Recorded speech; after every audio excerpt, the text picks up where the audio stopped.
அனைவருக்கும் கோபிநாத்தின் அன்பு வணக்கங்கள் நண்பர்களே. ஒரு தெய்வம் வீட்டிலிருந்து எப்போ விலகி நிற்கும் அப்படிங்கிறத தான் இந்த பதிவில் ரொம்ப சுருக்கமாக தான் பார்க்குறோம்.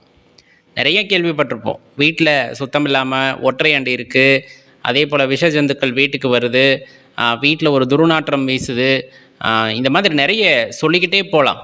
இப்படியெல்லாம் இருந்தது அப்படின்னா வீட்டில் தெய்வ சக்தி இருக்காது, விலகி நிற்கும் அப்படின்னு நிறைய சொல்ல கேள்விப்பட்டிருப்போம். ஆனால் உண்மையாலுமே தெய்வம் இல்லாத இடம் ஒன்று உண்டா அப்படின்னு கேட்டால் கண்டிப்பாக இல்லை. எந்த இடமா இருந்தாலும் அந்த இடத்துல ஒரு ஆற்றல் அப்படிங்கிறது நிலை பெற்றிருக்கும். அது தெய்வாற்றலாக இருக்கலாம், எதிர்மறை ஆற்றலாக இருக்கலாம். தெய்வாற்றல் என்பது நேர்மறை ஆற்றல் இந்த இடத்துல.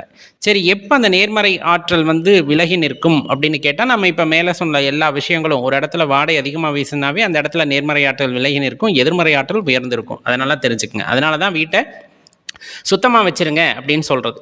இதையெல்லாம் தாண்டி ஒரு தெய்வம் ஒருத்தரை விட்டு விலகி நிற்குமா அப்படின்னு கேட்டால் கண்டிப்பாக. இப்போ நம்ம சொன்ன மாதிரி ஒரு வீட்டில் ஒரு துர்நாற்றம் வீசுகிறது, சுத்தம் இல்லாமல் இருக்குது, தேவையில்லாத வார்த்தைகளை பேசி கொண்டிருக்கிறார்கள், கடுமையான வார்த்தைகள், கெட்ட வார்த்தைகள், இந்த மாதிரி நிறைய பேசுகிறாங்க அப்படின்னா அங்கே ஒரு எதிர்மறை ஆற்றல் உண்டாகிறது, நேர்மறை ஆற்றல் விலகி நிற்கும்.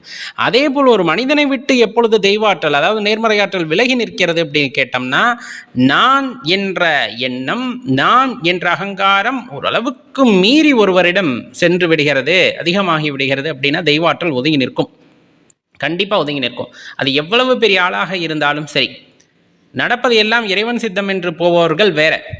எல்லாமே என்னால் தான் நிகழ்கிறது, இந்த உலகத்தில் வேற எதுவும் இல்லை, என்னை மீறிய சக்தி ஒன்றுமே இல்லை, எல்லாம் நான் படுற கஷ்டத்தினால தான், எல்லாம் நான் செய்கிற வேலைனால தான் அப்படிங்கிற ஒரு எண்ணத்திலேயே ஒருத்தர் போயிட்டு இருக்காங்கன்னா கண்டிப்பாக அதற்கான பலன் இருக்கும். ஆனால் ஒரு காலகட்டத்தில் எல்லாமே உணர்றதுக்கு ஒரு முன்னாடி ஒரு வினாடிக்குள்ள எல்லாமே தலைகீழாக மாறிடும்.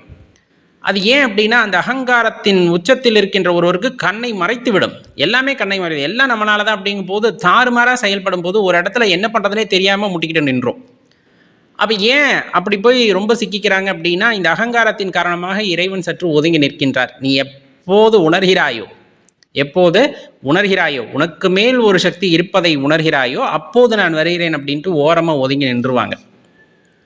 அப்பதான் நமக்கு உணர வரும், நமக்கு மீறிய சக்தி ஒன்று உள்ளது, நம்ம போனது ரொம்ப வேகம், நம்ம கொஞ்சம் பொறுமையாக போயிருக்கணும், நம்ம கொஞ்சம் எல்லாத்தையும் அனுசரித்து போயிருக்கணும், தவறு யாரும் செய்யாமல் இருக்காங்க, அவங்கள திருத்த பார்த்துருக்கணுமே தவிர தண்டிச்சிருக்க கூடாது. இந்த மாதிரி பல விஷயங்கள் அந்த அகங்காரத்தின் காரணமாக நடப்பவை எல்லாம் தவறு என்பது ஒரு கட்டத்தில் எங்கேயாச்சும் போய் இடிச்சுக்கிட்டு நிற்கும் போது தான் தெரியும்.